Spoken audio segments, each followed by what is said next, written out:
Hello, hello. How's everybody doing this evening? Hope everybody's doing well. We would all like to welcome you to the newest, latest, and greatest update for the Dale Hall Invitational that is presented by Midwest Crappie Alliance. That is coming up November 10th through the 12th. It's quickly approaching. It's going to be here before we know it. And guys, remember, it's not just a tournament, it's an expo. So it's for every crappie angler, not just tournament crappie anglers, which is really cool. But we are here to discuss updates. So we're going to go over some new agenda stuff. We're going to go over updates for the event. We're going to go over the angler review, expo reviews. A lot of good stuff going to happen tonight. So first, before we get started into all that, let's say hello. I'll give everybody a chance to introduce themselves again. Let everybody know where you come from, who you are, what you love about the tournament. We don't hate anything about the tournament, right? So no hate mail tonight, guys. But just want to kind of round robin and let everybody know who you are and where you come from and what you're looking forward to. We'll start with Keith. Howdy, everybody. I'm Keith Madison. I fish with the Ohio Crappie Club, stationed here in Wilmington, Ohio. And I'm just happy to be the tech guy and glad I'm not fishing against all you pro slingers out there. I'm just going to enjoy the expo and enjoy the weigh-ins and kind of be a fan. Awesome. Well, I know we're all glad you're here, Keith. So thank you very much. We're looking forward to it. It's going to be a lot of fun. What do you got, Chad? I'm Chad Anderson. I'm the president of the HOI Crappie Club here in Central Illinois. I'm real excited to be a part of this. It's fastly approaching, and I think we're going to have a fantastic tournament that people are going to be talking about for years to come. Agreed 100%. Chad, now, how are you connected to the event? Tell us kind of how you're connected to the event. I'm on the board. Dan called me when he first had this crazy notion to do something like this and asked me if I'd be a part of it. And he got me from the word go, and I'm just along for the ride. Along for the ride, help any way you can, right? Exactly. So you are a director for the event? Yes. Yeah. Okay, cool. Awesome. Dan, tell us a little bit. Well, my name is Dan Elko. I'm the director of Northeast Ohio Crappie Club and the director of Midwest Crappie Alliance. Been directing Northeast Ohio Crappie Club for this will be coming up on 13 years. And the crazy idea I did bring up, a year and probably 2-3 months ago at this point in time, just to do something a little bit different and unique, maybe hit the reset button a little bit and have a bottom-up driven tournament instead of top-down driven. So obviously I reached out to several directors across the country to present the idea, what we wanted to do. And then these guys all jumped on board. So I appreciate all you guys being a part of Midwest Crappie Alliance, because the word alliance, which Bill brought up, Phillips, brings everybody together, which is key. The tournament for me is really just doing something different, meeting everybody, having a good time, getting everybody together, telling fish stories and going out and, seeing a lot of the guys that compete at a high level and kind of learning and educating folks, which I like to see happen. Absolutely. Well, I know everybody thanks you, Dan. This was your vision, right, to start with. And, you've had a lot of great guys come on board with you and alongside you that have really put in a lot of great input, and it's turned into a really, really great event that I think a lot of people are looking forward to. So thank you for that. Obviously, you're blessed because it says so on your wall behind your head. Yes. So obviously you're blessed, and we appreciate everything that you've done to get this started. We got one more, Mr. Bill, back there in the background. Hey, Crappie Hooligans. How you guys doing? Bill Phillip. I'm like the first member of Northeast Ohio Crappie Club. I'm an OG. I'm an original gangsta Crappie Club member. And I've been with Dan and Bob since the very start. They can't get rid of me. I just hang around to enjoy the companionship, and we're all of like minds, all of us. So I was really enthused about Dan's idea of putting this thing together. And so I've been behind him 100%, doing what I can. And it's going to be awesome. There's so many advantages to what we're doing, and Dan's going to go over them tonight. Absolutely agreed. Sorry, we can't get everybody in the screen. We lost Chad. Chad will be back. Chad informed us before we started that his internet is subpar. So when Chad pops back on, we'll add him back in here, guys. But all right, Dan, tell us a little bit. Obviously, we've done our welcome, and we are excited for everybody that's involved, for all the anglers, all the vendors at the Expo. Welcome to everyone from every state. There's guys coming from all over the country. We've already got, and I'll let you elaborate on this, Dan. I'm not running away with it, I promise. Okay. But we just want to say welcome, right, to everybody, to all the Anglers Expo participants, and those guys that are just come to the Expo, buy cool crappie products, meet cool people, meet professional crappie anglers, if there is such a thing, meet YouTubers, and just meet people, right? So welcome to everyone. Dan, tell us a little bit. Let's get into our Expo review, if you will. Tell us a little bit about the Expo. Who's going to be there? What days is it going to be? What hours can they come? What's the cost, if any, to get in? Tell us a little bit about that. Yeah, but before we go down that road, I just want to kind of go back to directors for one more point, just so everybody knows there's other directors involved. So Bob's not on, which is my brother, who is a part of Northeast Ohio Crappie Club. Ohio Crappie Club, Darcy Briggs is a part of this. Indiana Slab Masters, Nathan Noblet, and Kentucky BCA, Steve Milton, who's not on. And Brad Thomas is a newbie. Brad Thomas came in late, who's a part of the Corn Belt Crappie, which covers Nebraska and Iowa. So just want to let everybody know that. And everybody has done a tremendous job. So you guys know, we kind of almost meet every 2 weeks. For those of you who are out there listening, it's pretty been a year and 3 months, every 2 weeks, kind of going through and dotting our I's, crossing our T's. So just want to let you know that. Okay, on the Expo side, we have 30 vendors, leading companies in the crappie industry today that are going to be at the Expo. The Expo setup day will be November 7th at the Expo. The Expo goes on from Wednesday the 8th to Saturday the 12th. The time of the Expo is from noon to 8 p.m. The key about staying open later, because I really want all the anglers down there building relationships, partnerships, meeting with all the folks down at the Expo. You know, all these folks are driving far too, spending a lot of gas. The Expo prices are reasonable because we wanted to have a cost-effective tournament. Not only about the tournament prices for the anglers, which is $300, which is cost-effective. The booths are the same, guys and gals. $300 and $500 for booths, which is cost-effective because we want all of our vendors, our folks in the crappie industry making money as we're down there helping them out too.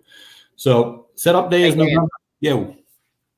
Talk to us about not so much the vendors cost. Tell us, what is it going to cost for those crappie nuts like we are to come to the Expo, get in, see all these great vendors, all these great products, meet these crappie fishermen, pros, and everybody in between. What is it going to cost the average Joe to walk up and come in an Expo full of nothing but crappie stuff? It's free. Come on out and enjoy the day with your family. Listen, it's a family event, folks. Come on out, enjoy it with the family, the kids, the grandpas, uncles, aunts. Everybody come on out. Salina, Tennessee. It will be hopping when we're down there. Trust me. It's free. Come on out and see all the latest and greatest products that everybody has, and let everybody know who's going to be there. I'll kind of give you the heads up. 99% are all paid and committed, so everybody knows that. B&M poles will be there. Crappie Magnet, Crappie Monster, Bonehead Tackle, Pops Jigs, Brush Pile Fishing, Russ and Team, Double L Seat, Tiny's Bait and Tackle, Easy Drift, Crappie Addicts, Rockport Rattler, Gamma Line, which is in our neck of the woods, Miller Tech Lithium Battery, in our neck of the woods, Mike's One-Eyed Rooster Rub. He has some pretty cool shirts to sell. Can't wait to see those. Charlie Brewer Sliders will be there. Sniper Marine. Outlaw Poles. Crappie Now Magazine. Top Hat Jigs. Fin Braided Line. Cast Crate Jigs. Favorite Fishing. Eye Hole Jigs. Smooth Move Seats. Cornfield Crappie. Canine Fishing. Chris Reed Jigs. Bone Maker Game Seasoning. ACC Crappie Sticks. Black Speck Fishing and Tackle. And one thing to add, Hammerhead Sonar will be there too, just in case anybody has any sonar issues as well, to help support the event. So that's your list of attendees. That's an awesome list, by the way. And I really want to thank all those folks for supporting the event, coming out, being a part of it. It's a huge deal. We couldn't do this without you. And all these proceeds from these vendors, whether that some vendors paid sponsorships, others paid $300 and $500, which is great. We appreciate it. Folks, we're not keeping anything. All the money that goes into this event goes back to the anglers for the event. The directors are not keeping nothing. It's all going back in. We're doing this because we're passionate about crappie fishing. And right, we're crappie addicts ourselves. We're crazy, right? So that's the wonderful thing about it. So that's awesome. I know it's going to be a great event. Talk to us a little bit. So the Expo, there is a large stage at the Expo. There will be a projector that will be projecting at the Expo. The weigh-in will be live, projected live on that projector at the Expo. We are weighing in at the lake. However, it will be a live stream to the Expo, so everybody at the Expo can see the weigh-in live. There will be an area set up for people to sit and watch that. Is that correct? Yep. So they can watch that live at the Expo. And then after each angler weighs in, they are asked to come to the Expo and hang out with everybody as well, right? In the afternoons? That's correct. So we love them. Anglers will be coming through each afternoon, hanging out in their respected booths or hanging out somewhere within the Expo and answering questions, talking to locals, talking to people that are there. So it's going to be a lot of fun, a lot of stuff to do, a lot of people to see, a lot of hands to shake. It's going to be a good time. And that's the fun thing about it, right? Everybody that I watch on YouTube TV, and Bill and I talk about this all the time. I can't wait to meet everybody. Part of it for me is just kind of doing what you said, Matt, is shaking everybody's hand and meeting and greeting and having a good time. Yeah, absolutely. All right. So real quick, I'm looking at some of our bullet points for the evening. Angler review. Let's talk to the anglers for a second, because so this is kind of a twofold update. We're updating our anglers. We're updating everyone who's participating in the event with what we have coming and what they can expect participation wise. But we're also talking to those that are coming to the event for a fun day, a fun weekend, a fun 3 hours or a fun hour to come buy some cool crappie stuff. So it's going to be a little bit of a mixture. Let's talk about angler review. Let's talk to our anglers. What do you have to say to the anglers, Dan? Well, right now the field is still full. We have 150 boats still locked and ready. We have 108 anglers that are paid and committed in full. I always send emails out twice a month now. It's not to really bother anybody. It's really to kind of keep it in front of folks that payment is due as soon as possible. The last thing that we want is a bunch of folks to drop out and be last minute, and we're kind of scrambling trying to fill the field up. We do still have an extensive waiting list involved. Folks do drop out for whatever reason, and that's fine. I get it. Things come up, and we can backfill that right away. So, we have a great field of competitors. This thing originated from the club side. We probably got about 60 to 70 club anglers involved, and the rest is a mix of all of our pro staff that help run the clubs, all of our sponsors, and then anglers from the Expo that are fishing the event too. So it's gonna be a great event. Good time. A lot of great. So we got. Hang on real quick. So we got Tom A. Tom says hi, Bill. Tom Addenberger. Hi, Matt. Tom from Pennsylvania. Mm-hmm. So I'm thinking Bill knows Tom. Yeah, you know Tom. Yeah, absolutely. Yeah. So Tom says hello. Ryan says November can't get here fast enough. I second that. Does anybody agree with that? Yeah. And then here we go. Well, we know who's finishing last. You guys want to go ahead and give me all the money? So John says he's going to take everybody's money, which generally means he's holding up the rear end of the caboose at the event. Bring it. That's what bragging gets you, right? Yeah. Mm-hmm. Yeah. Sean says he also says that's amazing and thanks to all. So Sean, I'm sure everybody would agree you're very welcome. And it is amazing. It's going to be an amazing event, and Dan and all the directors are putting together a really, really cool format and a really, really fun time. So, and one thing to add, Matt, just about the sponsor side of things, we work really hard with the sponsors, i.e. Ranger.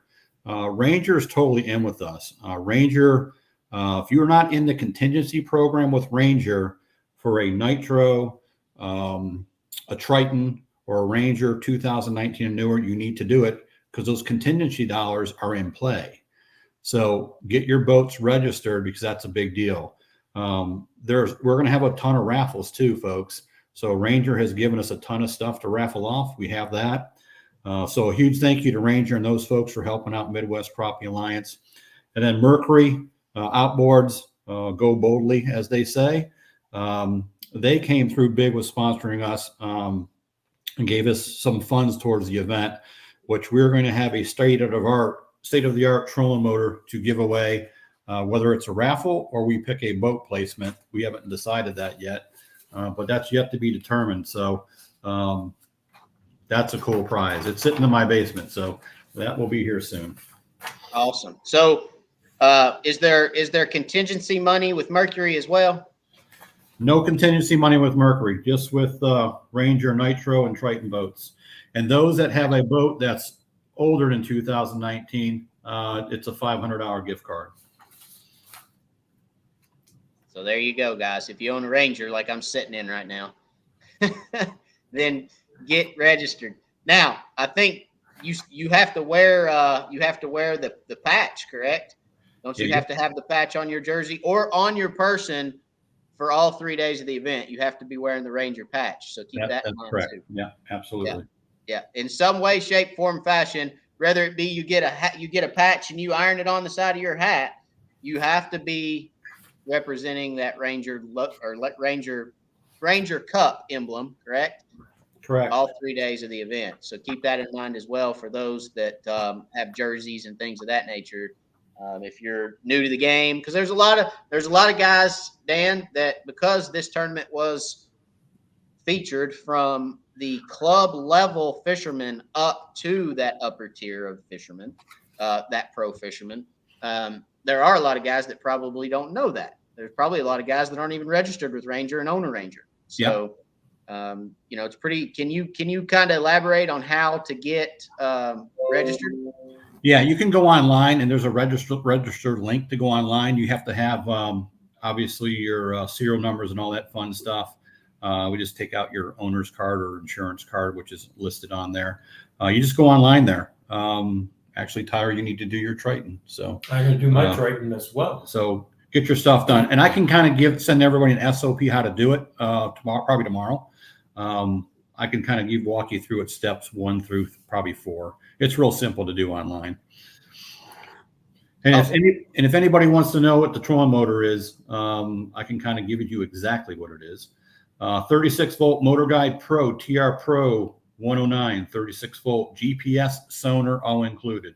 It's a value of $2,400, folks. So it's a pretty cool deal.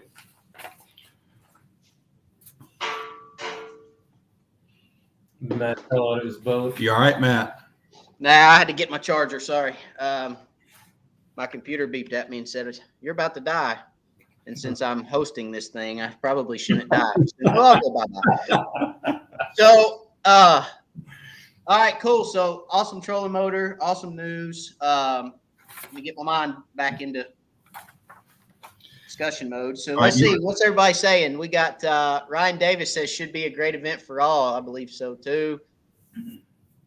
James Bailey, can't wait to see everyone at the Expo. It's going to be a lot of fun. So James is coming to the Expo. There we go. Pop's Jig Company, cannot wait to meet everyone at the Expo. So James, I'm assuming, owns Pop's Jig Company, and he is a sponsor for the event, or at least a vendor for the event, right? Yep, he is. So everybody check out Pop's Jigs at the Expo this November 10th through the 12th. Yeah, all the other stuff you can see on our Facebook our Facebook page, folks. So I've been kind of putting a couple things in a week for all the sponsors and vendors that are coming. So the Expo sponsorship update kind of stuff. So that you can check and just click on that address there and go right to their links and see what they have to offer, which is awesome. That is awesome. Keith, you got anything? I'm just sitting here enjoying the show, man. Dan's got all this stuff iced down. The rest of us just kind of sitting all. I hear you. Yeah, he's got it all. He's got it all lined out, doesn't he? I bet he's got a spreadsheet. He's got a spreadsheet about that long. I have a lot of them. I'm trying to keep track of them all. Hey, yeah, there you go. And one other thing, I mean, there's a lot of the sponsors at the Expo are donating things too as well. So like Tiny's Bait and Tackle, we're gonna raffle off some new sunglasses and some other products. There's a bunch of other folks that are giving us stuff to raffle off. So huge thank you to those folks. Like Striker Brands, that's the team that comes in first place. And you're getting some expensive rain suits that are awesome. So that's a pretty big deal. So you'll get gift certificates for that. So cool stuff, good stuff, and more to come. Actually, there's a lot going on. So yeah, that's awesome. All right, so angler review. What else do you have? What else do you have for the anglers? As far as a review for the event for them, what's it look like for them coming in? Fishing the event, getting out, weighing in, everything that is for the anglers. I mean, I think the key is one thing I'll stress, and even at the rules meeting, the key is patience. We're operating out of 3 different ramps, which is Pleasant Grove, Dale Hollow, and Dale Hollow State Park, which is everybody has an assigned boat number. And I think I've sent it out once and I can send out again. You will have that in your welcome packets too, with a bunch of other information. So you'll have that. So 1 through 50 is out of Pleasant Grove. 51 through 100 is out of Dale Hollow, and 101 to 150 is out of the state park. We stated that there was going to be ramp movement early on, based on the conditions of gas prices today and what's going on in the world. We wanted to make it cost effective. We didn't want people running anywhere.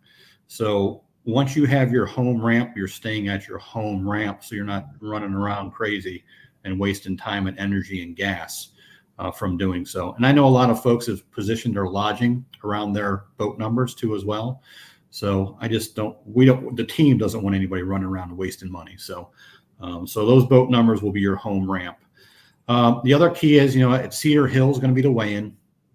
We're going to ask folks, and not that you have to do this, but when you're weighing in, if you're going to trailer down from the state park, which you can, we're not saying you can't, but keep in mind that's about a 40-minute run with fish in your boat, kind of getting splashed and knocked around, versus about a 20-minute run going about, I would say, Matt, 30 miles an hour tops to get to the weigh-in at Cedar Hill.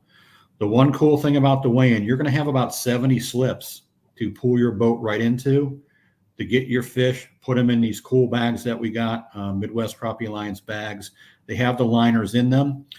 So once you kind of get your fish, you'll have a tag on that bag too, guys and girls, just so you know. Once you walk up to the weigh-in line, there's going to be 3 dedicated weigh-in lines by flight. So the flights are 6, 6:30, and 7. And one thing to keep in mind, which we kind of caught wind early, Matt, you might have said this, daylight savings times happens that week at the tournament. So that's why the flight's at 6 o'clock. It's daylight. It starts daylight at 6. So, but it gets dark rather early. I think it's what, Matt, 5:45 or something like that. Yeah, it'll be 5:30, 5:45-ish.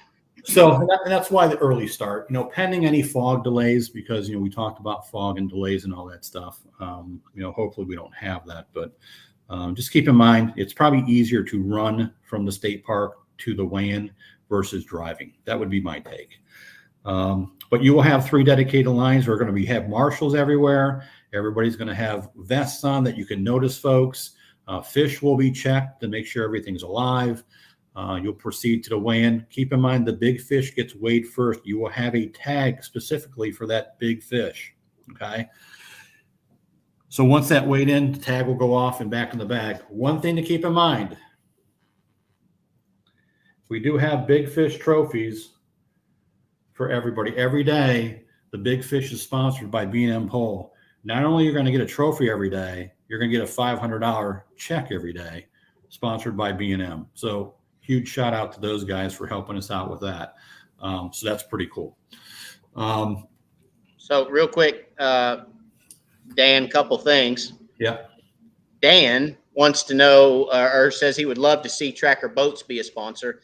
And I can actually, if it's okay, I can elaborate on that a little bit for him. Sure. So, Dan, I'll tell you this. One thing that helps out more than anything for the Dan on the screen when he goes to contact these different companies is if anglers that are participating in the event have already called and asked or requested to know if Tracker is involved with the tournament. So, hey, I'm calling. My name's Dan, so-and-so.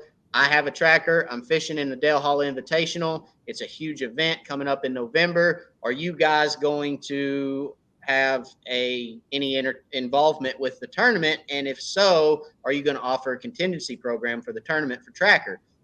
Well, I don't know. Let me check into it. That greases, I guess, the wheel a lot from guys that own Tracker boats, to where when a director calls or Dan calls and says, hey, this is what we're doing, they've already heard about it and they welcome the conversation. So make those phone calls, call these boat companies, call these people. You guys as fishermen as owners of these products can start that conversation to where it makes it a lot easier to call and because I've run big tournaments. I've had this. I've done this. I understand this. Dan has done this. He knows this. He lives this. It's not just one phone call to these people. Okay. Tracker Marine would be probably a dozen phone calls before you would ever get really your foot in the door to even have a conversation about what they're going to do. So it's not just, you got to imagine Tracker is a huge company. They get calls probably 30 to 40 a day wanting to know if they'll participate in a trail or a tournament or an event or this or that. You got to have, a little bit of a, well, not a, you don't a little bit. You have to have a relationship. You have to have, something going on that they want to be a part of and that their boat owners want to be a part of. So y'all's phone calls to those sponsors helps tremendously. Well said. And just so everybody knows, I'm calling all these folks now because really, realistically, what they do now, probably 2 months out from now, they're already doing their budgets for next year. So it's incumbent upon me is to kind of do my due diligence and make all these phone calls now for 2023 because we were kind of late in the game with Mercury and Ranger, and they did help us out, but we're already planning for 2023, and they're all in to help us out and even more than what they're doing today, which is great. Yeah. Sean wants to know, are there going to be any off limits areas? So the marinas are questionable, even though that's a conversation. They don't own the water. I get that. We have that in our own state in Ohio. They think they own the water, but some of them own the mud, believe it or not. But I'm kind of going through a list now, guys and gals, just so you know. It's some of the marinas could be off limits. but I know some folks will say, well, they're not off limits, and I get it, but I just want to make sure. And then we'll kind of give you guys an update on that. Okay. So the pre-tournament meeting you talked about, the pre-tournament meeting is happening on Wednesday evening at 5. Is that correct? No, 4 o'clock. 4. I'm sorry. 4 All o'clock. right. So pre-tournament meeting at 4 o'clock to go over rules, regs, time, boat numbers, boat times, check-ins. Yeah. Everything for the anglers for the tournament is going to be discussed again and reiterated. And really, that pre-tournament meeting is the final, no if, no and, no but. That's it. This is the way. This is biblical at that point. At 4 o'clock on Wednesday, consider it biblical. And you break it, you're out. You're gone. You're done. Don't do it, or we will know, because we're all seeing eyes, right? Yep. Yeah. So anyway, Wednesday, 4 o'clock. Where's that going to be at, Dan? I have it listed on here. It's going to be at the, it's at the government building. I know I have it on one of these lists here. I might not be able to find it offhand, but I sent it to everybody in their email. It's literally in downtown Salina, which is literally 7 minutes from the lake. Yeah. That's it. And then the expo is literally 2 minutes down the road across the street at the fairgrounds, which that's the Clay County Fairgrounds. I do have that listed here. So, and we're doing a lot of work there too, folks. We want to make that thing as pretty as it can be. So a lot going on with that. But the rules meeting is important. We'll have Corey go through the lake. Obviously, we don't want anybody getting injured. We don't want anybody damaging boats. There is one area for me being on the lake that I know there's a flat out there. If you're not careful, you'll bury your boat on a flat, which you don't think is a flat, going 60, 70 miles an hour. So we'll have everything mapped out on the map for everybody, so you know where the caution areas are. That's key for me. I don't want anybody, hurting themselves or taking off lower units. So we'll have that done. Yeah. And then we'll have. Yeah, go ahead. Sorry. Kind of to I guess talk a little bit more about your marina point. The whole thing with the marinas is more or less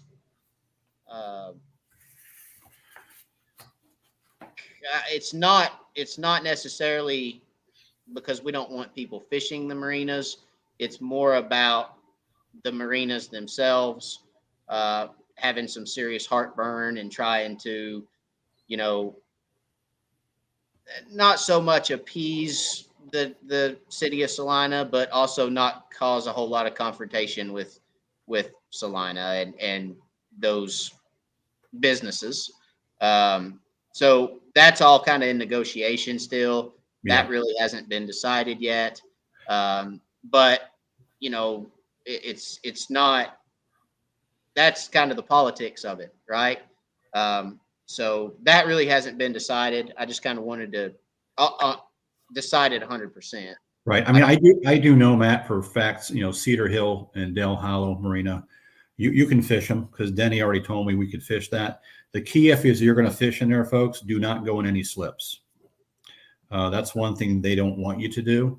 So those boat slips are 35 feet, probably, I would guess 30 feet. Stay out of them. Stay outside. If you're going to shoot them or whatever you're going to do, stay outside the boat slip and you can kind of go at it.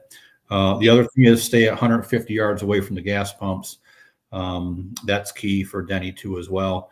And those that are going to be filling up with gas on the water, Cedar Hill, Dale Hollow, and Dale Hollow State Park will be open all weekend for us to make sure that we can, fuel up our boats and have fuel for the entire event.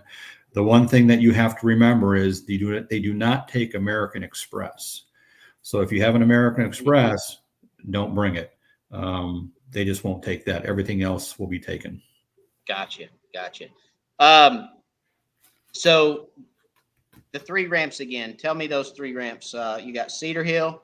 You have Pleasant Grove. Mm-hmm. You have Dale Hollow and Dale Hollow State Park, which Dale Hollow State Park splits the lake in half. All right. So if guys want to come watch the anglers, because we can assume that there's going to be spectators. Yep. Are we going to ask those spectators to maybe try to find another access point other than those 3 ramps? Because we're going to have 50 trucks and trailers at each one of those ramps, correct? Well, no. Well, here's the caveat to that. So what I would ask everybody, and I'll send everybody an email, those that you are staying at Cedar Hill, Dale Hollow, which there's a lot of cabins and hotels. Obviously, I think you get a boat slip with your accommodations. So and I know a lot of guys are going to put their boats in slips. I'm going to put my boat in a slip. So that will ease up the traffic at Pleasant Grove and Dale Hollow. So those that you have boat slips would really like to know, because I can kind of check that off on a spreadsheet, talking about spreadsheets again. And then at least I know who's going to have a boat slip. So I'll send that email out tomorrow, just asking the question. Checking the boats that are in slips. There will be marshals available at each boat dock. Yeah, you're going to have all the boats all the livables we checked in the morning. We'll start that early. You're going to see folks out with vests and lights. There's going to be traffic control for everything incoming to both Pleasant Grove, Dale Hollow, and Dale Hollow State Park. There'll be marshals everywhere checking everything, and you'll be checked off. So the key is your boat number. That boat number you're going to get 2 boat numbers for you and your partner. Make sure you have them, because those folks are going to ask you for your boat number, and they're going to check off a box that says live well. When you come into the weigh-in line, those marshals are going to ask you for your boat number. The boat number is key for Jeremy, who's the MC for the event, to know who you are, because he's going to have that spreadsheet as well, so he can announce your name, and Keith, who's raising his hand. Don't forget Keith, Dan. He's right there. I know. That's good, Keith. What we like to say is forget your name, remember your boat number. Yeah, keep me straight, Keith. So what we've always done in the past is told them, because we always give a paint stick with boat number such and such on it. And we always tell them, your paint stick is more important than your fish. If that paint stick blows out of that boat, I don't care who you are or how many fish you have or what they weigh, you ain't weighing them in without it. So that is more important than your fish. The boat number and your boat ID tag are more important than the boat you're sitting in at that point. I will show you an example, which everybody's going to have lanyards. They're going to be, what's the word I'm using? We're going to do to them. Oh, we're going to laminate them. Yeah. Okay. Thank you. So this is an example of your boat number. Okay.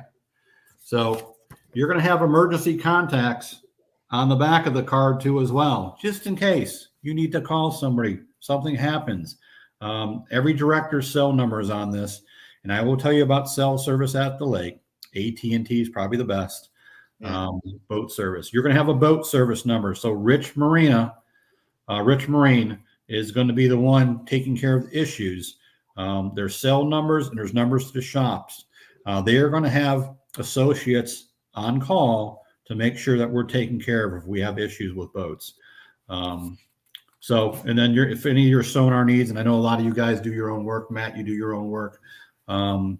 You'll have some guys helping out with that. So everybody will have boat numbers. And I know it says 155. Don't panic. I just made some extra ones to have. One thing I'll add to that, Dan, there you did say, I'm just going to elaborate on the emergency contact numbers or director numbers. If in the event there's an issue on the water, there will be a medical boat on water. Yeah, there'll be a houseboat in the middle of the lake with safety supplies in it. At Dale Hollow Marina. Yes. It'll be in front of Dale Hollow Marina, anchored or spot locked, something, out in front of Dale Hollow Marina with medical supplies for general first aid, okay?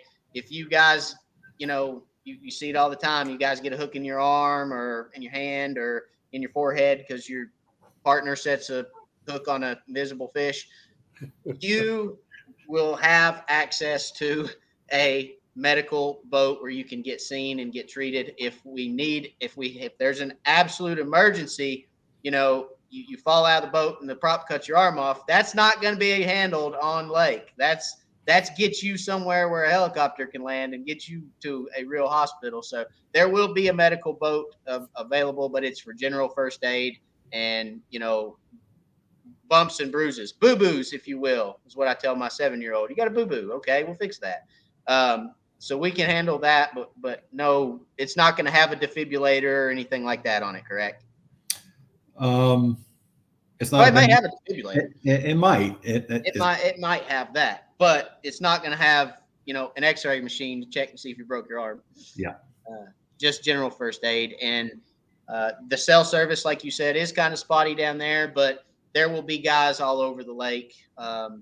It's law in Tennessee that you have to have some type of horn on your boat. Okay, so if you don't have a horn like this one, there it is. You don't have a horn in your boat, get you an air horn, get you a whistle. You have to have some kind of signaling device in your boat in the state of Tennessee in case the event of emergency and you need to flag somebody down. I hate to say it, but a little small flare gun in your boat's not a bad idea. A lot of times, if you're in trouble and you stand up and you're waving like this, and somebody goes by you, they just wave back and keep going because they think you're waving at them. So you shoot them in the side of the head with a flare, and that gets their attention. But no, in all honesty, it sounds a little extreme, but hey, cell service is spotty. Let's keep that in mind. And if you're in that right area and something goes wrong, got to have a way to get in touch with somebody or get somebody, knowing that something's wrong. Obviously, we will do our best after the weigh-in. If there are anglers that don't return and don't weigh in, we will do our best to say, okay, guys, anglers of the field, did anybody see such and such? Let's start calling some phones. We'll start ringing people. Hey, did you just not have a good day? Did you not show up? Are you mad at us? Do you hate us? What's going on? Are you broke down? So we'll go through those processes too. But couple things that you may want to put in your boat for the event. You never know.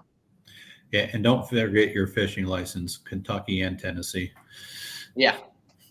If you're going to fish on the Kentucky side, and Dale Hollow is a little weird because there's a couple branches or a couple arms of Dale Hollow that has a reciprocating license agreement in a couple creeks, but then there's other creeks that don't. It's really weird how they set that up. So, I think it had something to do with businesses or marinas that are in those certain creeks wanted that reciprocating license agreement in their creek for business purposes. But there are some branches that aren't reciprocating. So, yeah, you need Kentucky and Tennessee. Okay.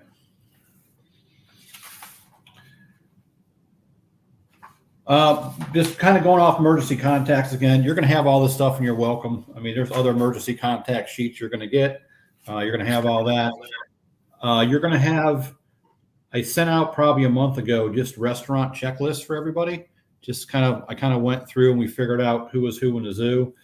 Just as everybody's going down pre-fishing and doing what. So you have all the restaurants, places to go eat. You have all the hospitals listed just in case. We have all the grocery stores listed for everybody, liquor store too as well, for those that are looking for beverages. So everything's listed beforehand, so everybody has it before they go down. So I'll resend that again tomorrow too as well, as everybody's going to start pre-fishing and all that fun stuff. So at least you kind of know where to go. Hey, this is Tennessee. You're forgetting the liquor is in the back of the holler, the third point on the left in the back of the holler. The guy that has a beard this long, you just whistle at him and tell him you're not a cop. That's how you get liquor in Tennessee. I already know that, Matt. Don't worry. I don't want to say it. I already know it. All right. So good we stuff. digress, go ahead. Yes. Please make sure for those that don't have your lodging yet, it's probably critical that you do that. If you don't have the lodging information or the information sheet that I provided, please let me know. You probably have 10 opportunities on the sheet to make your lodging. And then again, I think there was one campground that was actually open for those that wanted to camp out that way. So Cedar Hill, Dale Hollow, Cedar Hill Motel. I think, Keith, that's where you're at. Dale Hollow Inn, Valley View Motel, Hollow Log Cabins, Holly Creek Resort, Dale Hollow State Park, Airbnb, and Verbo. I don't think that State Park is open to resort. We tried to get those open for them to open, folks. We've had no success at that happening. So, but if you don't have your lodging, I would kind of start ASAP to get that done.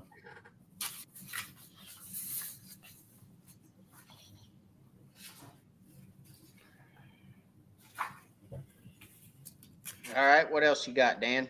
What's next on our list? Media? Well, I mean, I have a bunch of action items, so everybody knows. You know, Matt mentioned spreadsheets.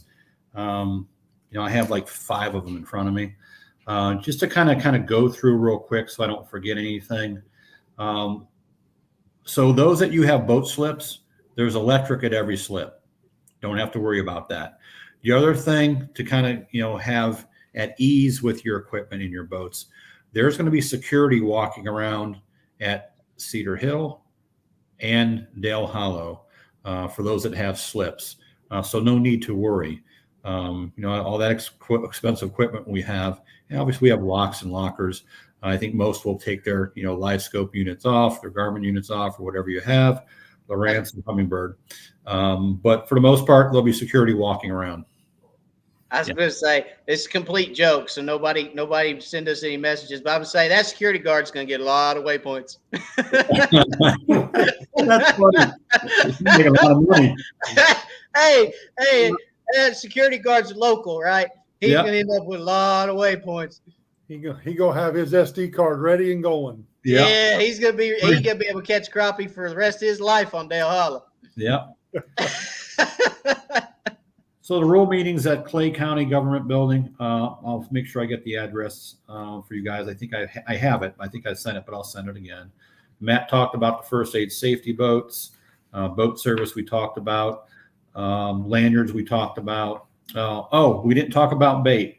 We're going to have 1 pound aerated bags for folks at every marina, every launch site. You'll have an opportunity to have aerated bags, 1 pound bags. So we will have that. Those of you for the week, if you're down there for a week of the tournament, all the ATMs will be loaded. They've assured me all the banks would be good to go at the chamber. All the gas stations would be open earlier if you don't want to get gas at a marina. Those will be open. The little stores within the gas stations will be open early too if you want to get a sandwich. All that is taken care of with the Chamber of Commerce. And so MC for the event is Jeremy Manley. If you guys don't already know that, Jeremy is going to MC it. Corey Thomas is going to be the weigh-in master. We do have 3 directors for each line that are designated. We have a ton of people helping out. We have actually folks coming just to help from Indiana and other states just to be a part of it, which is amazing. Traffic is key for those trailering. Folks will have signs out there for everybody so everybody knows where to go. All the folks that are within that little corridor of Cedar Hill, Pleasant Grove, and Dale Hollow will have 2-way radios, which they work up close, just to kind of ask questions and direct traffic as needed. So we're good there. Let's see. There will be a polygraph, so everybody knows that. We have secured a polygraph examiner to be on site, so that's taken care of. Everything that we have for the weigh-in line is all pro tournament scales. The weigh-in area is going to look really cool. We have a lot of stuff to put out there to show things off really well. So that's going to be really good. Let's see what else I got there. At the Expo. There will also be random polygraphs being done, correct? That's correct. At the Expo, there will be food. So you don't have to be worried about calling somebody or going anywhere. There's actually a huge full kitchen at the Expo. So we're going to have folks there cooking for you guys that you can kind of get your food and drink right there. So that's awesome. So we have that taken care of. The Rules meeting address, I knew I had it. It's 145 Cordell Hall Drive, Salina, Tennessee. So I'll send that out. Let's see. There will be entertainment too as well, just so everybody knows that. So when you guys come to Wyatt, there's going to be a bunch of aerated tanks, just so everybody knows. Once they leave the area it takes for the weigh-in, we will have tubs too as well. But there's also going to be a recovery tank with the lake water and aeration. We don't want any dead fish going back to the lake. We don't want any dead fish. But there'll be a recovery tank from right there. All of the fish kind of recover. If there's anything floating or dead, it will be given to charity. But we won't just let it float in the lake. So it will be given to charity. So once they're recovered, then the fish will be put back into the lake after the weigh-in. We talked about the open boat slips for everybody. There'll be 70. So that will cover each flight. Weigh-in line will open at noon. It will open early. So if you have a great bag and you're at first flight and you're done at 12:30, you want to weigh in, you can weigh in. The other campground, just so everybody knows, that is open, is called Star Point Campground. I know some teams are actually staying there. It's called Star Point. Sorry, I have a lot of lists. Just want to make sure I don't miss anything for everybody.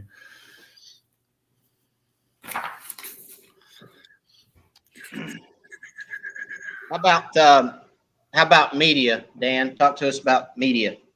So you're going to have as Matt is a YouTuber, Wired for Crappie, as listed in front of me. He will be there doing a bunch of stuff. There are other YouTubers that are going to be there. Fish Eat Live will be there, which is B&M Pole and Crappie Magnet with Kirby. He's going to be doing stuff. Matt Foster is going to be taking pictures for us for the whole event. So we have a lot of different things going on. So there'll be picture decks and all that fun stuff that folks will be able to see. If you see anybody that's kind of taking pictures or asking questions and media type related things, giving them your time. It's a pretty big deal. Wave, hi, talk, see how things are going. The rules for this event are not like you can't talk to folks, okay? And when you're on the water fishing event, obviously there's no communication. Once you're off the water and it's over, you can educate and help people. That's one key for me that I want to make sure, the pros, I will call it, that are educating the club guys for sure. Mm-hmm. As for the pro tournament scales real quick, I know we're going to have a backup too. Just Matt, you're bringing yours. I will have mine. I bought new LED leaderboards. I think we have like 4 of them at this point in time, especially one for Keith, so you can kind of see and hear the weights just to make sure everything's inputted properly. And all that stuff will be on Facebook rather quickly. Once the day one is over, we'll have those things updated and sorted and all that kind of fun stuff. And we'll get that out on Facebook, and we'll actually we'll take it down at the Expo and we'll post it too. And if I can send it to everybody's emails, since I have everybody's email address as well. If you're bringing a laptop, you have your cell phones, of course, we can email the results as well. Yeah. Real quick. Go ahead. Since I am, I guess, considered media, I'll talk a little bit about media. The one thing that may be a good idea, Dan, and I hadn't thought of it until it was mentioned here, but is having some event media tags. Maybe for those guys that are YouTubers or those guys that are with the event taking photos. I mean, maybe you have a media tag in their lanyard. Okay. Just something so when somebody walks up, if they see a big green tag or a big blue tag or orange tag or whatever it is, they kind of got the idea that they're event media. One other thing is the guys that are YouTubers and are Facebook Livers and are, as we want everybody to broadcast content, because that's what it is going to grow the event. Be careful broadcasting your content during the tournament, because you may tell people where you're fishing. We don't have any rule or regulation set up for content. If you release your content and you tell people where you're fishing, then that's on you. You're welcome to post photos of the event, post video of the event, post whatever in the event. I mean, like I said, there are no restrictions on anglers or participants or of any nature taking photos, videos, anything for the event, correct? Correct. So, I mean, we welcome the free publicity. So, by all means, take photos, tell people you're having a good time. If you're having a bad time, don't tell them about it. But, if you're having a good time and you're enjoying yourself and you want to share something on your page, please feel free. We live in a social media driven world now. And, we want you guys to enjoy yourself and enjoy your posting and your, Facebooks and Instagrams and YouTubes and TikTok. Does anybody understand TikTok? Because I'm going to be honest with you. I've got everything but TikTok, and I don't understand it. There's like this TikTok rabbit hole that you can run down where you're just like this for an hour. But other than that, I don't get it. So, well, that's another conversation for another time. But I don't have time for it, Matt. yeah, we welcome the TikTokers of the world to indulge in TikToking about Midwest Crappie Alliance and the Dale Hall Invitational. So please bring your phones fully charged. Feel free to take pictures, videos, and post those on your pages. What it's all about. I mean, you're going to have to learn some dance move if you're doing a TikTok on the boat. I don't know. That's what I don't understand. I mean, there you go. You got it. So, I mean, I don't know. Maybe, but nonetheless, I just don't. I mean, what would I do with a TikTok? I mean, here's how to tie a loop knot. All right. I mean, I don't know. It's like a YouTube short. I don't get them. I mean, it's just like, hey, I caught some fish today, guys. Have a good one. See ya. What?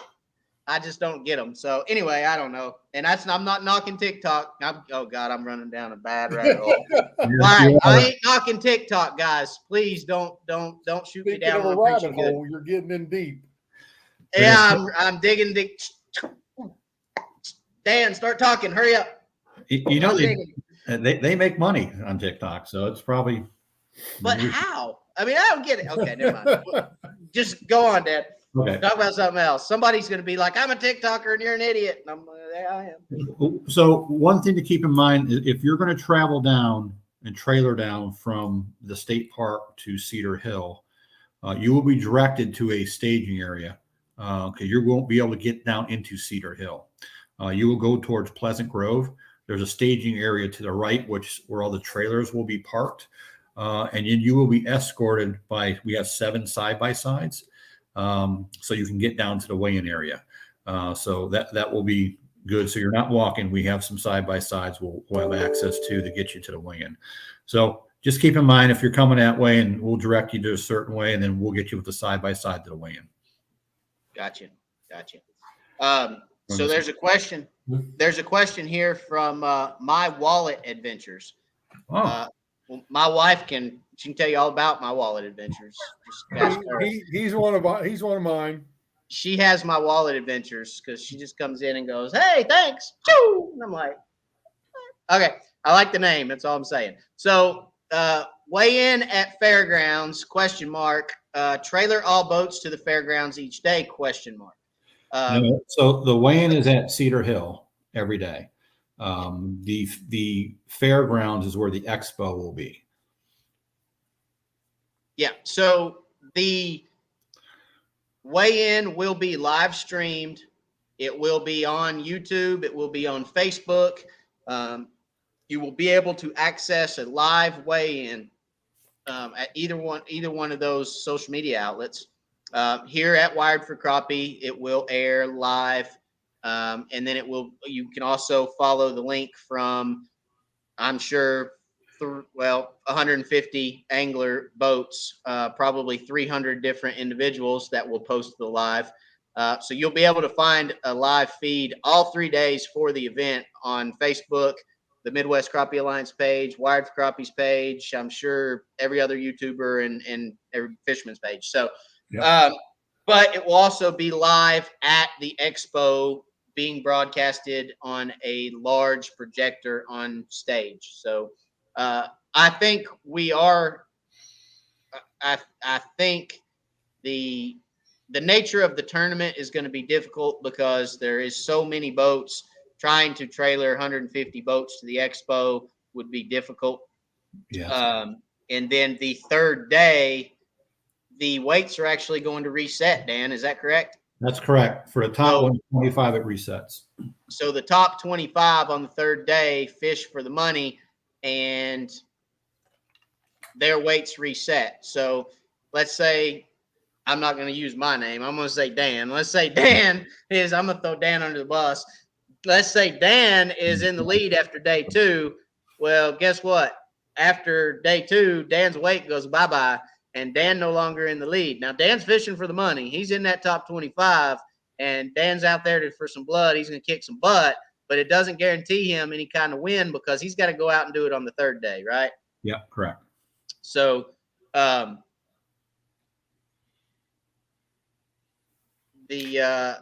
Matt, this is Sorry, I was reading. if folks want to trailer their boat to the Expo, I mean, there's plenty of parking down there, but not for 150 boats. So, I mean, we can make sure that there's areas for parking. We actually just talked to the chamber just about having security there and someone to direct traffic. So we'll make sure that happens too if their folks are bringing boats for sure. Yep. So, Tommy, I'm going to elaborate on Tommy here. Tommy, what's up, Tommy Ezel? Mr. Bonehead Tackle in the house. What's going on? So Sean had a great question, especially for those out of state trying to break down pre-fish areas, any off limits. So no, Tommy, there is no off limits areas, but I will say it has to be legal, accessible waters for every angler. Okay. So, you can't, well, in Del Holla, there is no nuclear walls or anything like that. There is no quote unquote off limits areas. Okay. The lake is completely open. No off limits areas other than potentially some of the marinas, which Dan discussed earlier. There may be a marina that could potentially be off limits. That's all in negotiation. The slips of the marinas, Tommy, you cannot break the plane of the outside of that marina with your boat. Okay. So you cannot enter a slip on the marinas, but other than that, you can fish right now. You can fish the marinas as long as you stay outside those slips and shoot those marinas. Okay. But other than that, as far as off limits, Dan talked about that earlier, and no, there's no off limits areas.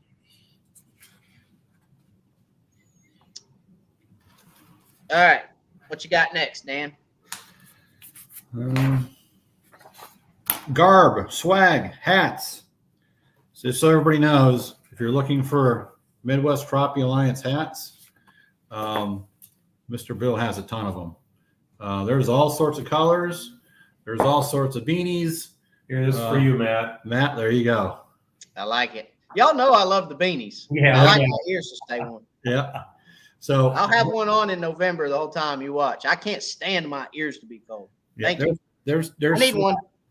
All right, there's hats and beanies and all that fun stuff. If anybody's interested, just send us an email. We can take care of that. And obviously, we'll have it down there too. I think there's hats down at Cedar Hill right now at Denny's place. They're actually black and white that are down there now. So, trying to think what else we have. What else we have? I got something here we didn't talk about yet. Shoot. If you are not in the top 25 on day 3, you're not going home. You still have the opportunity to fish from team 26 to 150. You're all eligible to fish an abbreviated tournament. It's going to be a separate tournament. It's going to have separate prizes. So nobody goes home. That's one of the key things that we put together with this tournament. You don't have to get excluded because you didn't make the cut. Yeah. So the 25 that are fishing for the money on day 3 are launching at what time, Dan? They are at 6:00 out of Pleasant Grove, and the rest of the field will launch at an hour later, so the top 25 can kind of get to their spots where they need to go. Yeah. So there's going to be a very staggered start on day 3 to allow the top 25 to get out, get settled in, start fishing, get their day going. And then the rest of the field will go out and fish that big fish tournament for a big fish pot on day 3, which I personally think is awesome. Kudos on that, because that's a great addition to the tournament to be able to stay for all 3 days, You're not putting a bunch of money as an angler. You're not putting a ton of money in and going out and having a, okay day and then going home. So, you can have that okay day. Then on day 2, you can knock it out of the park and you can finish 25th and fish for the money on day 3. So, having that no cut field is a great thing. It really is. Now, it's also a double-edged sword because you're going to put 150 boats on the lake for 3 days, and it's going to be slim pickings some day 3, right? So it's really going to throw a really cool new dynamic into, strategy. You got to strategize. I mean, here's, when we can play all these scenarios, for another hour and a half on here, but, do you go catch your best fish on day 1, day 2? All you got to do is finish top 25, right? Yep. So, there's a lot of strategy involved, and I'm ready. I'm ready and raring. It's going to be a lot of fun. Also, 26 through 150 will be launching from their home marinas as well, That's as correct. opposed to everybody launching from one spot. Yeah. So I'm glad you mentioned that, Keith. And one thing that we talked about in a lot of meetings was this launching process. This was a huge pain point for the directors group because we're trying to figure out what's best for the tournament, what's easiest for the weigh-in, and what's best for the anglers individually, right? So, we had this huge discussion about how this was going to roll out and how it was going to go. And it was thought, okay, first of all, it's a lot easier to go to the same ramp every morning and not have to, I don't know about you guys, but until I get about 3 cups of coffee, I'm dead to the world. Okay. And I'm telling you right now, what I would do is, oh man, all right, let's go to the ramp. I'd drive up to the state park and I'd get there and they'd be like, you're supposed to be down there at Dale Hollow today. And I'm like, all right, gotta go.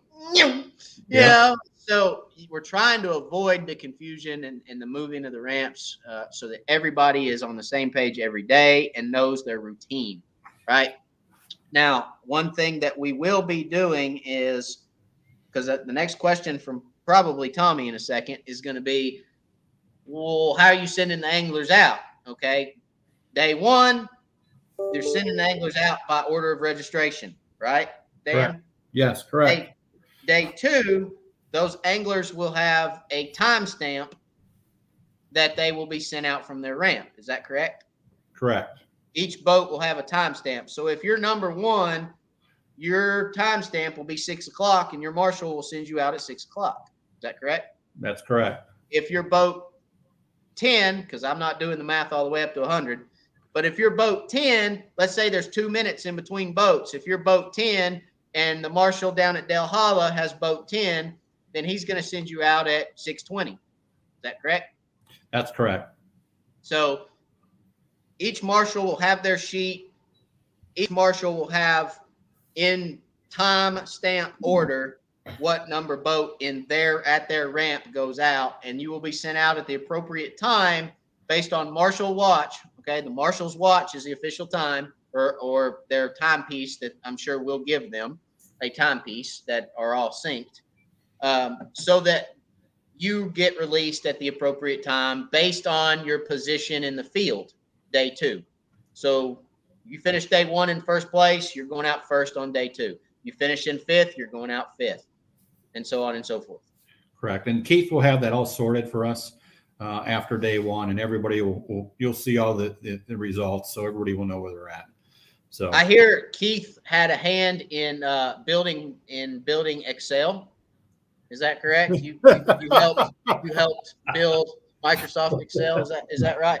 15, 20 years ago. Yeah. Whenever it happened. There you go. Yeah. There you go. So Keith is a wizard on the computer, and he's going to have everything in order for everybody when they leave out of there. Each No morning. pressure, Keith. No pressure. Yeah. We'll do the best we can every day. If your timestamp is wrong,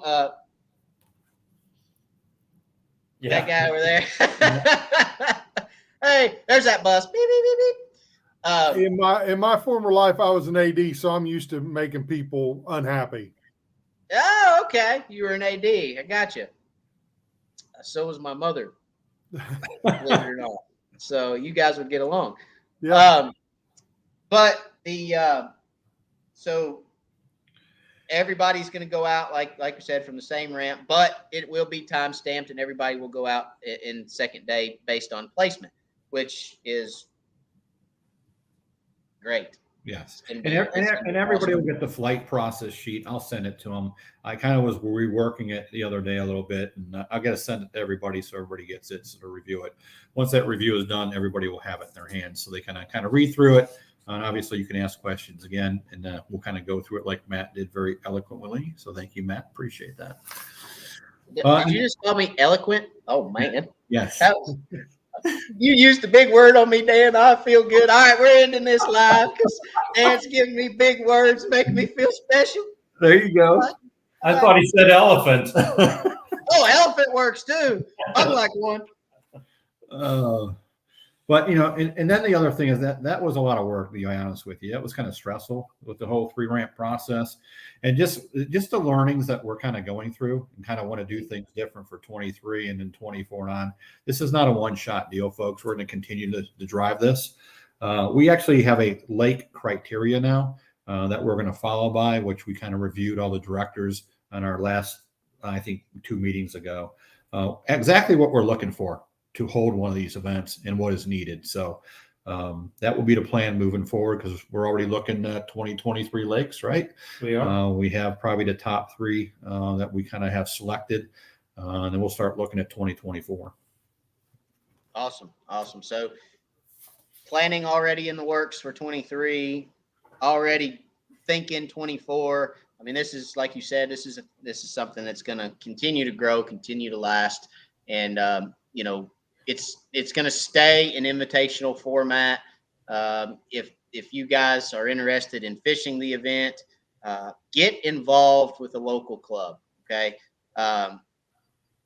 Can't stress that enough. Get involved with the local club in your area. That's how this tournament is going to be structured from a club level up. Okay. Dan reached out to every single crappie club in the Midwest, Southeast that he could get his hands on, and through Facebook and other channels.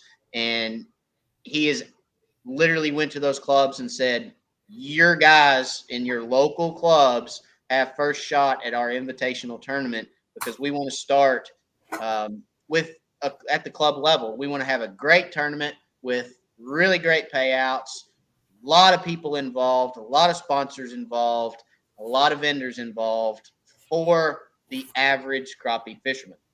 Okay. This is not something that was driven from a professional stature down. It was from a club level up. So those guys that are professionals that fish these national trails, yes, there's some in the field, but yes, there's some that got left out, and it wasn't due to anything other than the pecking order of how the tournament was set up, right? So it started down there at the club level for the average crappie fisherman who just loves to crappie fish, and it worked its way through the ranks and eventually landed in the lap of the sponsors for the event and for the vendors participating in the event for their pro staff guys to get in. Once that happened, the field was full, and it kind of left, a lot of guys out. And I've heard a lot of talk about guys that didn't get in and thought they should, and that's fine. I mean, that's going to happen with an invitational and a limited field.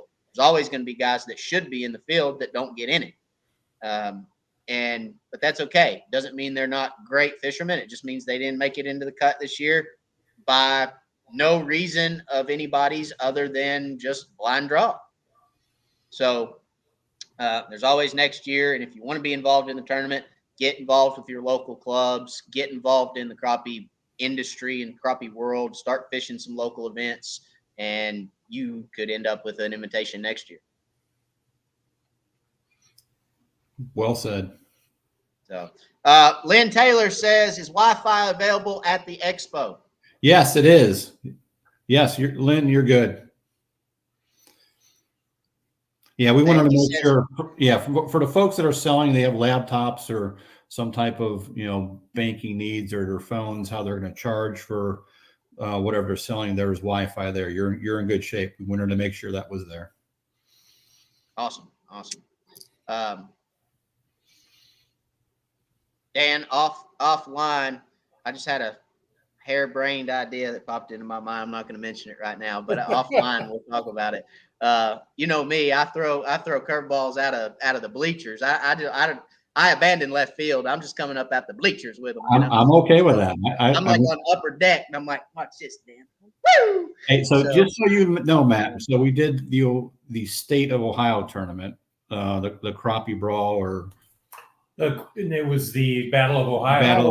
Battle of Ohio. So, and I got to thinking at my desk yesterday, I'm like going, why don't we do that in every state? The Battle of Tennessee, Battle of Ohio, Battle of whatever state it is. You take the top 5 teams out of each state, and then you have a major tournament. It's sort of like that bracket thing that we did at COVID, that bracket challenge. Yeah, always thinking of something, Matt. You could. I think that'd be a very, very large endeavor to try to line out. Very, very large. You might be stepping way off deep into something you don't want to step way off deep into, Dan. I love the idea, but I'm telling you, so I'll just speak for Tennessee personally, because for those that don't know, I'm president of East Tennessee Crappie Club here in East Tennessee, which is close neighbor to Dale Hollow, obviously, but we don't fish Dale Hollow. Okay, guys. So we don't, that's not any of our waters we go to generally fish, but the state of Tennessee has an East Tennessee Crappie Club, a Middle Tennessee Crappie Club, and a West Tennessee Crappie Club. And to get those 3 together and try to host a tournament is kind of like, well, for lack of a better term, it's like trying to find hen's teeth. It's almost non-existent. So it's very difficult to get a lot of those. Kudos to you guys for being able to do that, because that's, in my book, that's like, wait, that's not even in the bleachers coming out. That's like 3 stadiums over coming out at you. But it's very difficult in a lot of states, because unfortunately, a lot of these local trails and a lot of these guys don't want to travel. Okay. Right. They're not interested in going and driving anywhere and having to learn a new lake and having to, be proactive and not just, okay, I've fished this lake 20 years and I can go win a tournament. But that's very difficult. And to have enough states participate in it to fill a 150 boat field would be, you want to take that one on. I like it. I'm always thinking that. I'm always thinking, that's all. I hear you. I like it, but that's a big one. And it even came out that, I think folks kind of want us to do a trail, Midwest Crappie Alliance trail, which that's a lot too. That's a ton of work as well, but it doesn't mean, folks, that we might not do a spring and fall one down the road. There's always something that, we're trying to tweak and change. And it's really about our passion for what we love to do. And getting folks on the water. So don't worry, we'll change things up probably, and we'll do some things different. Yeah. So Philip asks, has there been talk of divisions, experienced pro versus amateur division? No, not yet. I'll be honest. I've stuck my foot in my mouth this entire show, so I'm going to stick it in there even deeper. Because, why not? I'll be honest with you guys, and I want to speak to the amateurs and on the show, in the room, that watch later. I want to speak to you guys a minute, because listen, I've been fishing crappie tournaments for a decade or more, actually more than a decade. And I'm here to tell you guys, there is quote unquote amateurs that would come out there and whoop my butt. Okay. And I'm telling you, absolutely mop the floor with my tail. There in my opinion, they're the only difference between a pro fisherman and an amateur angler is marketing. I hate to say it. I consider myself a pro angler because I have a YouTube channel. I fish not for a living, but I do fish a lot more than most. I fish tournaments very heavily. So I consider myself, quote unquote, a pro crappie angler. I do make some money fishing. Okay. So I consider myself a pro crappie angler, but there are a lot of amateurs out there that would mop the floor with me. And I say that because I want the amateur anglers that watch this or participate or think about participating to not have that fear of, can I compete? Not have that fear of, should I do this? Not have that fear. That's the biggest thing for me that I've learned over a decade of running a crappie club is if you can get people to show up, that's 99% of the battle. Right? Because most amateur anglers don't know if they can compete, don't feel they can compete, even though they can. So show up. Your expertise and your crappie fishing ability is nowhere near as far off as most believe they are. Does that make sense? Makes sense. You guys run clubs. You guys have fished crappie tournaments for years. You guys see the same thing that I see. I mean, I think the key is at the club level, and God, we've been fishing tournaments I've been fishing for about 35 years now. And I remember when if you had a sponsor that would give you a tournament shirt, everybody thought you were a pro. So we made sure but we were rookies at the time. So you're right, absolutely has nothing to do. I've been doing it for 35 years, and this year I get my butt kicked just about every time. I mean, the key is, we have a lot of folks that come in that are new. It's about the education. I mean, I don't want people to be frustrated going on the water. I didn't catch any fish and they never come back. I show everybody what I use. I show them what I do. I don't care if they follow me because I don't want those folks being frustrated at the club level. It's all about education. It's all about teaching so they can learn and have a great experience. It's kind of way I think. Sometimes you even get a planer board banged on the side of your boat. Yeah. So, funny story real quick. Had a guy one time called me. He said, Matt, I want to get involved with your club, but I'm new to crappie fishing. I've only been doing it for about a year. And he said, the next tournament's on Douglas Lake. And I have no clue. I've never fished the lake. He didn't use the word scared, but he said, I'm worried if I come up there and fish, I'll blank and not weigh any fish. I said, look, you come up there and fish, I'll put you on fish. And he said, are you serious? And I said, yeah, I'm dead serious. I said, you show up at the ramp that morning and I will help you catch fish regardless. Just bring hair flies and bring a way to troll. And he said, okay. And this has been years ago. We didn't have live scope. Okay. So he shows up there at Douglas Lake and he says, what do I do? I said, you go to this creek, you find 60 feet of water, you put 2 16th-ounce hair jigs on the end of your rod, you cast them out as far as you can behind the boat, you set it in that rod holder, and you stay in 60 feet of water. And he said, really? He looked at me like I was stupid. And he's like, 60 feet of water? I'm like, 60 feet of water. So he went, he did what I told him to do. We came back to the weigh-in that day. He beat me by 2 pounds. He didn't win the tournament, but he beat me by 2 pounds. And I just looked over at him, and he looked over at me, and he said, I never saw you in that creek. I said, yeah, it's because I didn't go there. I sent you there, so I didn't go there. I said, looks like I should have. And he said, yeah, you should have, because I caught a ton of fish. And I was like, yeah, that's awesome. I was like, there you go. So, that's what being a part of a crappie club and a fishing community is all about, is continuing to learn, always learning from guys that may know just a little more than you, but being able to pick up those things. And I don't know about you guys' club, but in our club, at the end of a tournament, we always ask those that finished in the money to tell us a little bit about their day. Tell us how they caught their fish. Not exactly give us their waypoints, although that's written in our bylaws. They have to give me those after the tournament. But, it's something that we do to help the new anglers learn more than just show up and fish a crappie tournament. right? Yeah. And this Dale Hollow tournament is going to be no different. It's about relationships and learning and furthering our crappie fishing careers, if you will. Like Bill said, he's been doing it 35 years, but you had never fished a Dale Hollow Invitational, right? That's for certain. Absolutely. So it's I all might need you about, to give me some spots. yeah, Air jigs. yeah. I know how to troll. Yeah, I need to get down there too. As a matter of fact, I'm having a new Pro XS hung on the boat Tuesday. This coming Tuesday. So as soon as that gets hung on the boat, I can save a little money on fuel. I'm going down there. There you go. But yeah, it's about furthering our walk and our crappie walks, if you will.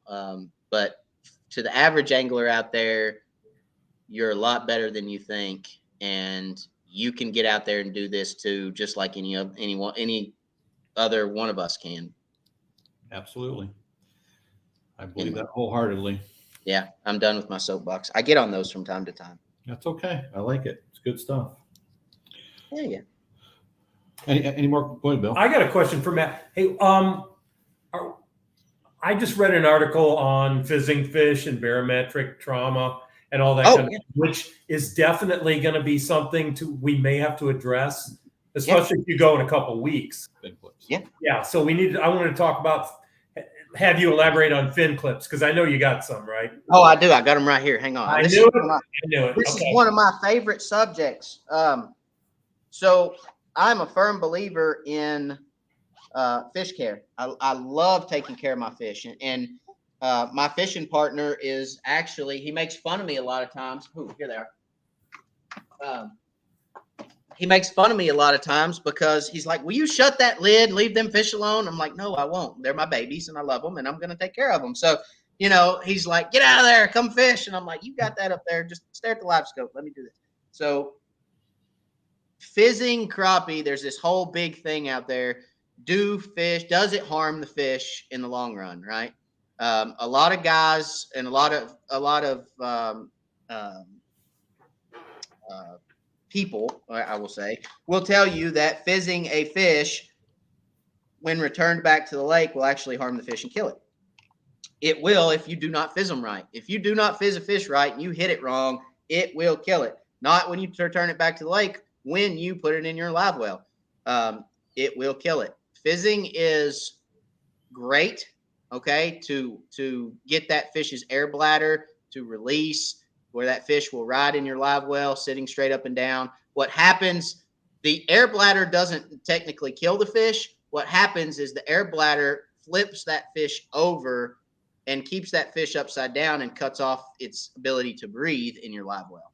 So that air bladder isn't what necessarily kills it. It can't ride right, swim right, and get water and oxygen through its gills because it's flipped over upside down by the air bladder. Okay.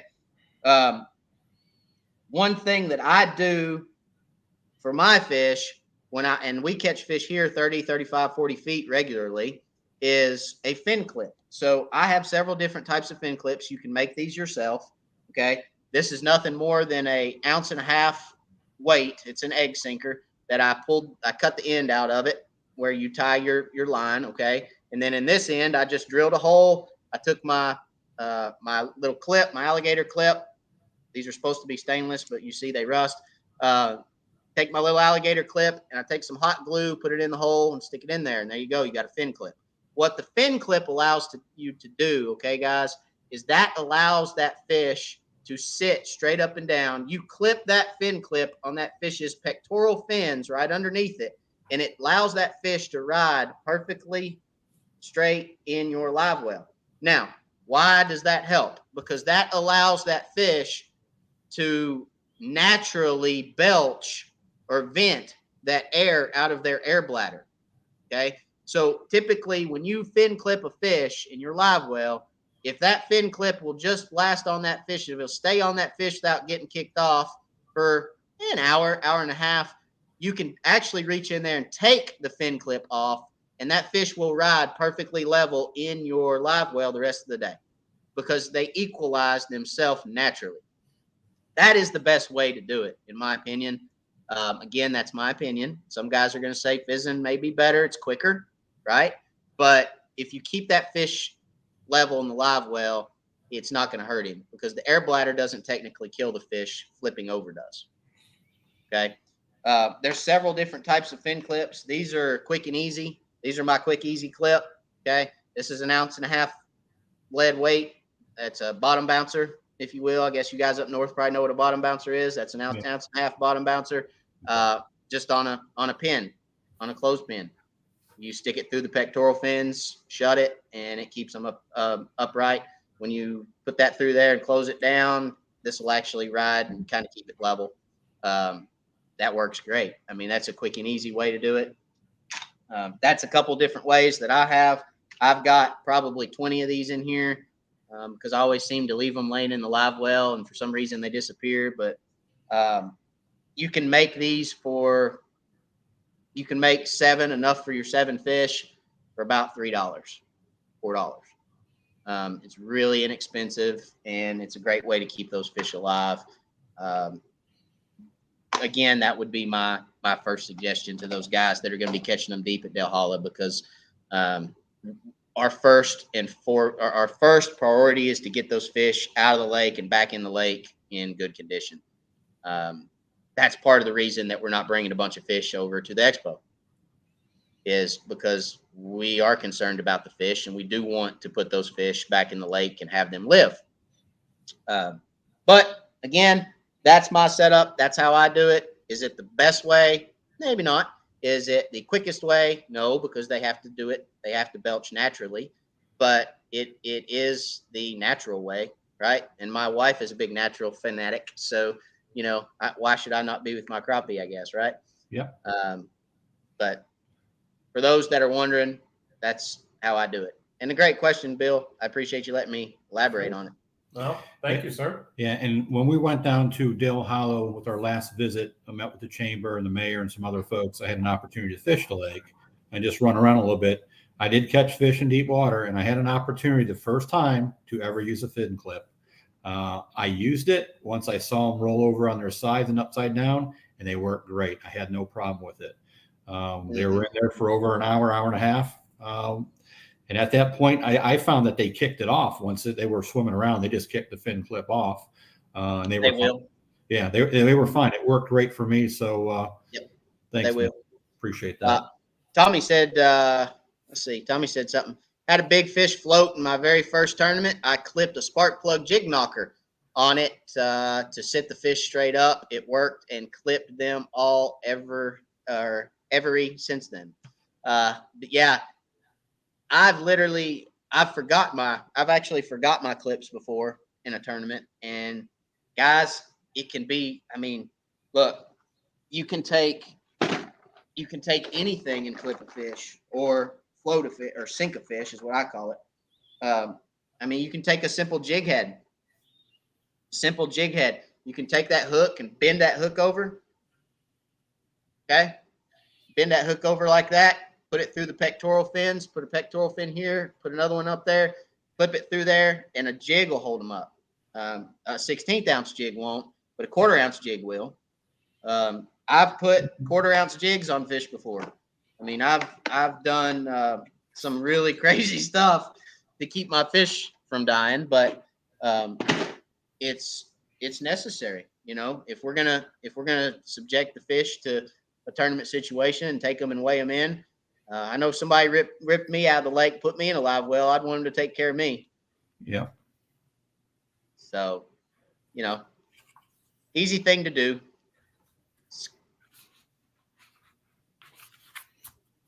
Any other questions out there, Matt? No more questions out there. I think we went through everything. Yeah. Well, I mean, more to come. A lot still to do. I mean, I think we're literally 4 months away. It's critical for the 108 teams are paid. It's critical for the rest of the field to get paid. So if you guys can, if you need other arrangements to pay, give me a call, please. The method is check. If you need to do Venmo, I'll do Venmo if need be. I don't do PayPal because I was kind of screwed pretty bad on PayPal, so I don't want to do that. But literally, at the end of the day, I want to thank all the directors. It's been a lot of work for everybody, and it's been fun. I've enjoyed every bit of it. I want to thank all the anglers that are coming, whether you're club level, like Matt said, in between pros. At the end of the day, my thing is about you pros need to educate the club guys, help them learn, help them understand, help them be better anglers. We want everybody to catch fish down at Dale Hollow and have a good time. Denny, Wilbert, the owner of Cedar Hill and Dale Hollow, thank you. Personally, want to thank you for everything that you did. Chamber of Commerce, thank you. Mr. Young, appreciate all your involvement, and the mayor down there. This is going to be a great event, and I'm looking forward to it. And will we have some hiccups? Maybe. The key is that we don't have any bombs. This is our first go around with this, and I'm sure we'll have some learnings, like, it's deer hunting season in Indiana, stuff like that. So we'll learn to adapt, and we'll learn to change. And, I take everybody's comments. If you have an issue or a comment you want to talk about, more than happy to talk about it. And, we're going to learn from this too, folks. It's not a one-way street. We're going to be learning along the way too. So, I think Mr. Phil. And we're good. I think you covered it all. I just can't wait for November. I'm ready to rock right now. Boat's already packed. Oh, one thing we do need to mention, October is off limits. October 1 through October 31. Wait, is there 31 days in October? Yes, there are. Yeah, 31. Okay, 31. So October 1 through October 31, the lake is off limits. There's a lot of people that have asked why the lake is off limits. Well, multiple reasons. We want to have a good event. We want to give the fish time to relax a little bit, right? I mean, if there's 150 boats in this field, 300 anglers, most guys, I know I have a boat. My tournament partner has a boat. So I may go down there one weekend. He may be down there the next weekend. Basically 300 anglers that are potentially going to be on this lake. We feel that to have a good event, we need to let those fish have a little bit of time to relax before they get knocked up in the head with a 1/4 ounce jig and pinged with live scope for a week. Yeah. So, we're trying to let the lake rest to ensure that we have a lot of fish to catch and a good tournament. Correct. And one other thing that I'll send everybody this out, an economic impact form. You guys and gals will get that too as well. If you can track that for me, it's just for my use for other events as we kind of go around and folks want us to come to places. It just really gives us the ability to show that what we can bring to a community and what we're all about and what we can do. So you'll be getting that probably tomorrow as well. Yeah. So let me ask this question real quick before we leave. What booths will you guys be in? Where can guys find you when you obviously, they see you on screen and I had a guy drop a boat off today for some electronics work, and he said, "Man, I've always wanted to meet you in person. I've always seen you on the screen and never in person, so I'm glad to meet you." So I know there's going to be people that say, "Hey, man, I've seen Dan Elko and I've seen Bill, I've seen Keith, and I've seen Matt." Where can guys find you at during that expo? Where are you gonna put in some of your time at? Some of your sponsor booths, or where are you gonna be able to be found? Yeah, well, I'm going to meet and greet with everybody. It's a huge deal that you guys want to come out and support and be a part of what we're doing. Yes, I'm sponsored by B&M Pole and Crappie Magnet and Bonehead and Miller Tech Lithium. There's a lot of folks that sponsors myself and the club. But I'm going to be meeting with everybody. So you guys can see me everywhere. We'll have our club jerseys on with our name on it as well. So you'll be able to find me. I'll be at the expo every day. And I'll be talking with everybody. Okay, so you're not technically working a booth. You're gonna be floating around. You're gonna be a floater. Dan's a floater. I'm gonna be a floater. All righty, Bill. You got any place you're gonna hang out? I'm kind of partial to that chicken rub place right now. I'm think I might be hanging out over there, but you know what? I'm gonna leave that. You just lobbed that softball up. I'm gonna leave that one alone. I ain't gonna hit that one. What's the name of that place? It's what is it? Mike's One-Eyed Rooster. Yeah, okay. He's got some awesome t-shirts. Mike's One-Eyed Rooster Rub. Don't Yeah, forget the rub at the end. Yeah, exactly right. Yeah, you lobbed that one up. I'm gonna leave it alone. I'm hoping it's family oriented. Absolutely. I'm hoping to be there as a participant, and I'm just gonna hang out just like every one of those other regular guys. You'll see me there. Yeah. All right. I'll be Keith, the one to give you a hug. yeah, there you go. Hugs. If you see the laptop, I'll be close to it. Otherwise, I'm just a big fan of crappie fishing as a whole, and my wife will tell you if there's an expo with lures to buy, I will be wandering and purchasing. So, Gotcha. That's where I'm going to be. Well, all right. So everybody's floating. Sounds like Bill's at the One-Eyed Rooster Rub place. Everybody else is a floater. I personally am going to be at. I'll rather be at Bonehead with Mr. Tommy, helping him out, and hopefully I'll be kicking his butt where I can just rub it in real good. Hopefully. Now I said that. Where's some wood? Let me find some wood. I got wood in this Ranger somewhere. Let me find some. Let me knock on that for a second. But hopefully, I'll be able to, maybe twist a nerve or two, maybe. But we'll see how that goes. You guys will have to come, rub it in with us. Whoever's beating who, you guys will have to stop by Bonehead and laugh at one, whether me or Tommy, whoever's the loser in that situation. So make sure y'all stop by there and give us a little bit of a poke, if you will. And then I'll probably be over at ACC a little bit as well. I'll be over there with Andy and the crew with ACC. So you can check me out over there if anybody wants to drop in, say hello. And, like I said, again, give me a little poke if I stunk up the first day or second day. So, but yep, I'll be over there with Bonehead, and you guys are welcome to stop by anytime during the expo. That obviously we're not fishing. Because I am fishing the event, Bill's fishing the event, and Dan's fishing the event, and Keith is an innocent bystander in the whole thing. So, he'll be behind that computer, which we gotta have that. We gotta have guys that are sitting behind the computer. We gotta have gals that are helping check in live wells, and we gotta have those things. So, Keith, hats off to you. I appreciate you for doing that for us, and I know Dan does. Absolutely. But that's where I'll be at. So.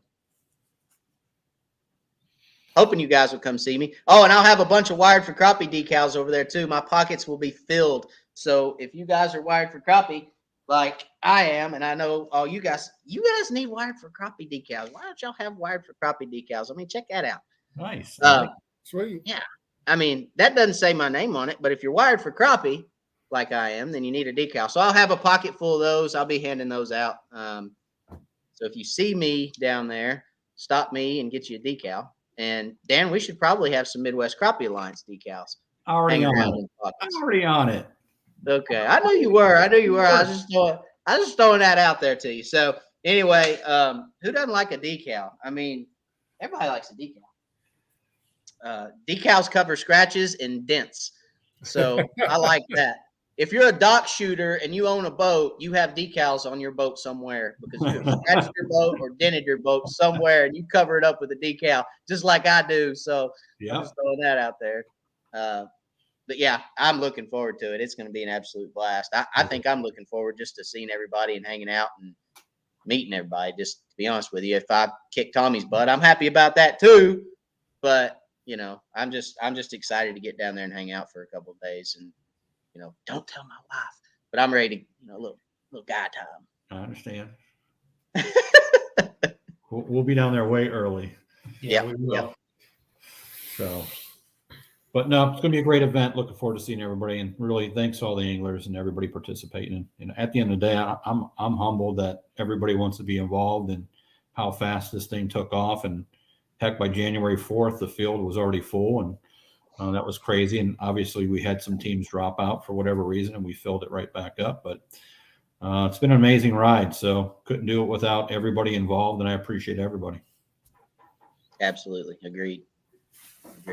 Well, thank you, Dan, because, again, to kind of end this whole thing this is Dan's vision. This is Dan's idea. Dan's had this vision for a while, and he decided he was going to run with it. And here we are today. So thank you, Dan.